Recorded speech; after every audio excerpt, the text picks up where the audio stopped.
mart 2. smena biologiya milliy sertifikat imtihonida o'zim ham ishtirok etdim. 41-43 masalalar biologiyadan yangi tipdagi savollar, 42 masala penetrantlikka doir oldin ham bu tipdagi masalalarni ko'rib o'tganmiz. 41 va 43 masalalarni ko'rib o'tamiz. 1-masala genlar orasidagi masofa berilgan. Mana shu masofa asosida genetik xaritani tuzamiz. Genetik xaritani tuzishda genlar orasidagi uzoqroq masofalarni asos qilib olamiz.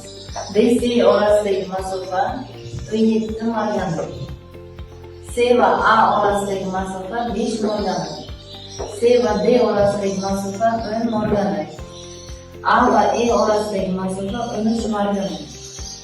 C va D orasidagi masofa 19 marganlik. Genlar orasidagi masofalar asosida genlarni joylashtirsak, ketma-ketlik B, F, C, A, D va E ketma-ketlikda ekan.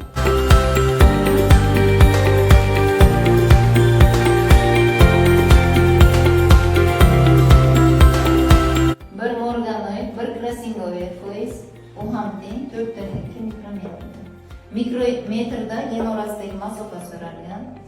Demak, B va E genlar orasidagi masofani topishda B va C, C, D, D, E gen orasidagi masofadan foydalansak ham bo'ladi. B, C orasidagi masofa 17 morganoid. C va D orasidagi masofa 10 morganoid.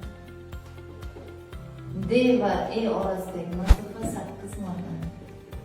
35 morganoid. 4 bilan 2 ko'paytirsak 147 mikrometr. A va D gen orasidagi masofani topishda C va D gen orasidagi masofa berilgan 10 morganoid. C va A orasidagi masofa 5 morganoid bo'lsa, A va D orasidagi masofa ham 5 morganoid bo'ladi. 5 ni ko'paytiramiz 4 bilan 2 ga 21 mikrometr. C masala shartida C va E gen orasidagi masofa so'ralgan. Masala shartida ham bular berilgan. C va D gen orasidagi masofa 10 morganoid. D va E gen orasidagi masofa 8 morganoid. Qo'shsak 18 morganoid bo'ladi. 4 bilan 2 ga ko'paytirsak 75,6 mikrometr.